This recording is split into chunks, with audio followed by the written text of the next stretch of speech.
Luego digo que soy un artista peatón. No tanto un coleccionista, digamos un coleccionista, sino un pepenador. O sea, en náhuatl es el que levanta cosas del suelo, ¿no? Yo soy Arturo Hernández Alcázar, soy un artista mexicano, nací en la Ciudad de México. Mi posición, digamos, como artista, pues tiene que ver con los procesos, ¿no? Tiene que ver como con encontrar marcas de nuestra acción en el mundo. Y creo que el arte, justamente como en ese sentido, es algo que sucede, ¿no? No es algo que está ya así fijado para siempre como un significado último de las cosas. Entonces, a las obras de pronto les pasa que son también mutantes, ¿no? Pensaba ahora en una pieza, en obras varias que se autodestruyen, ¿no? Que su cometido es autodestruirse, ¿no? Fundirse en el mundo, dispersarse como el polvo. Primero es una fascinación por ciertos materiales que tienen que ver con residuos, con polvo, con erosiones, con actividades humanas que desbastan el territorio, sus materiales, etcétera.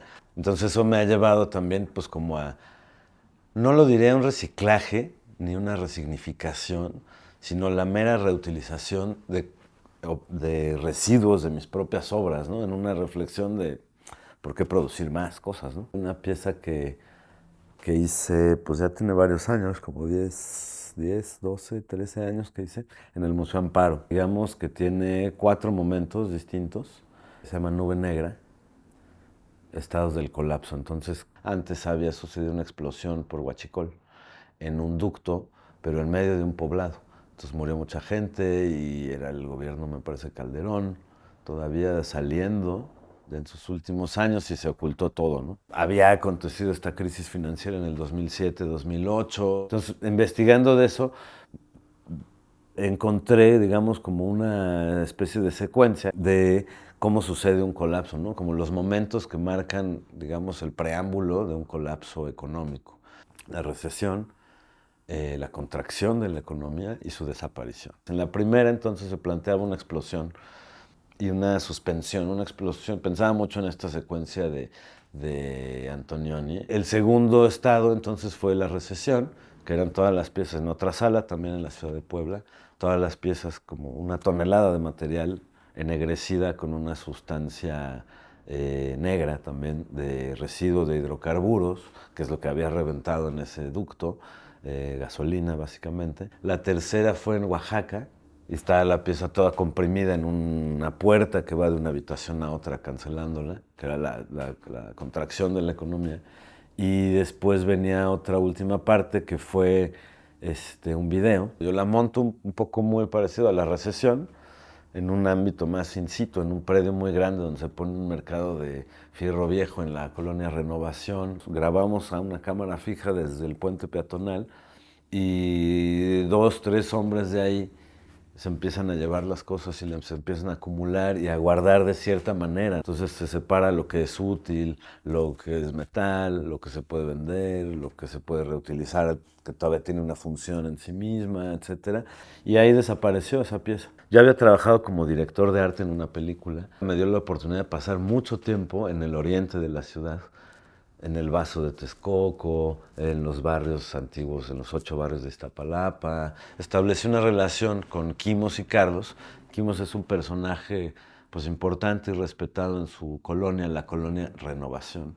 Con ellos entonces empecé a convivir con ellos, a acompañarlos a trabajar, a conocer todo esto. Ellos se dedican al reciclaje ellos, literalmente, me decía él, nos dedicamos a la destrucción. Así de nosotros somos destructores, o sea, recuperamos elementos industriales, domésticos, los destruimos, extraemos los materiales útiles que tienen un camino económico para el reciclaje. Entonces con ellos en ese tiempo hubo una invitación, había abierto el MUAC, me invitó Guillermo Santamarina a plantear una pieza en un programa que se va a llamar Reciclaje y que la idea es usar los bienes de bajas de la UNAM.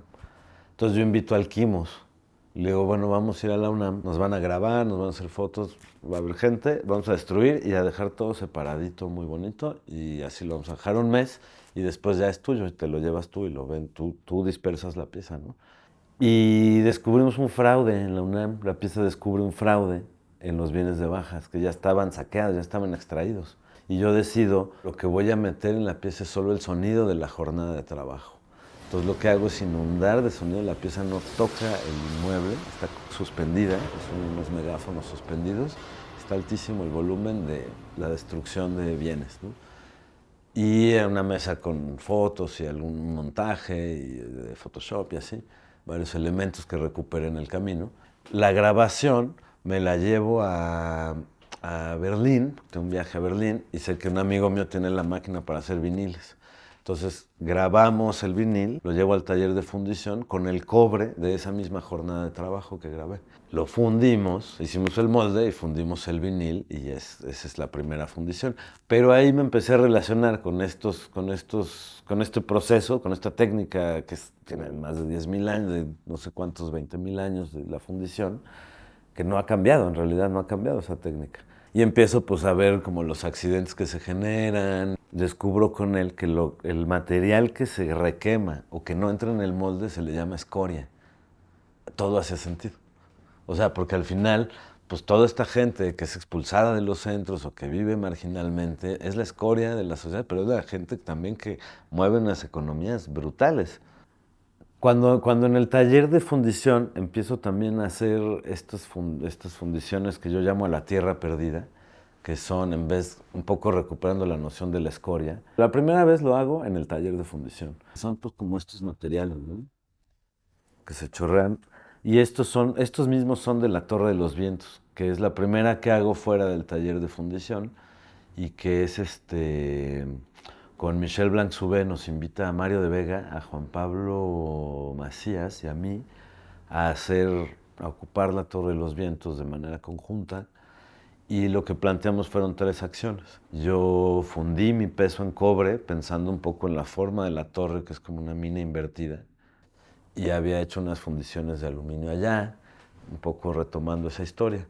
Y cuando me invitan al año dual, pues planteo una nueva fundición para hacer, digamos, un espejo de aluminio en el patio del ECO, a partir de fundir autopartes de coches alemanes ensamblados en México. Además, en esos años, el grupo de investigación especial de Iguala, de la noche de Iguala, de los chicos de Ayotzinapa desaparecidos, encuentran un arma alemana traficada a México en la escena de Iguala.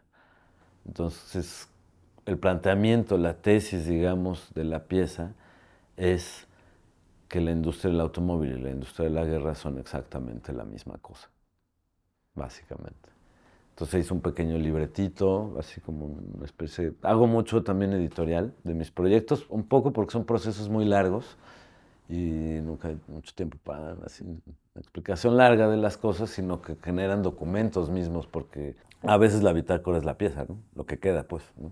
Bueno, esa pieza que te contaba de la UNAM, que fue en los megáfonos con el sonido ocupando, yo decido nombrarla No trabajes nunca, que es una frase que recuperan, el movimiento del 68 lo recupera de los situacionistas mismos lo empiezan, digamos, a retomar y reproducir en la ciudad. Y No trabajes nunca, entonces, se termina llamando así la pieza y yo creo que es un año después que me invitan a la Bienal de Moscú. El lugar de donde está la exposición es, digamos, la parte trasera de la Duma, que es como el Congreso ruso, ¿no? De la Federación Rusa. Había un arco de seguridad, detector de metales, con 2 policías a la entrada de la exposición, ya en sala.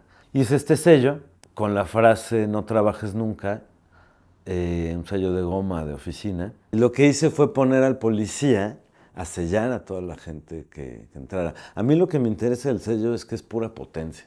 O sea, es poder, ¿no? O sea, creo que el arte, digamos, como que más me interesa es quizás como ese que busca descarrilar, digamos, ¿no? Descarrilar un sistema, ¿no? O sea, creo que es un tiempo de desaprender, de destruir, de rayonear edificios públicos, ¿por qué no? De replantear muchas cosas. Y es un momento también, o sea, mundialmente muy complejo. O sea, parece muy difícil hacer arte, en realidad. Me parece muy difícil como hacer algo, pero me parece vital, ¿no? Yo creo que estamos bien lejos todavía en esa misión, muy lejos, ¿no? De desmantelar era la palabra que quería encontrar, desmantelar. Entonces, como que ir pepenando, recogiendo residuos, reordenándolos, como buscando sintaxis, pues me ha llevado ahí a cosas como también pensar que quizás el arte es algo que va a ser leído en el futuro, ¿no? Igual que los agujeros que dejan todas las minas serán leídos como lenguaje, como palabras. Expresan una cosa tremendamente horrible, ¿no? O sea, lo que quede de nosotros va a decir unas cosas, se van a preguntar, ¿qué carajos pasó aquí?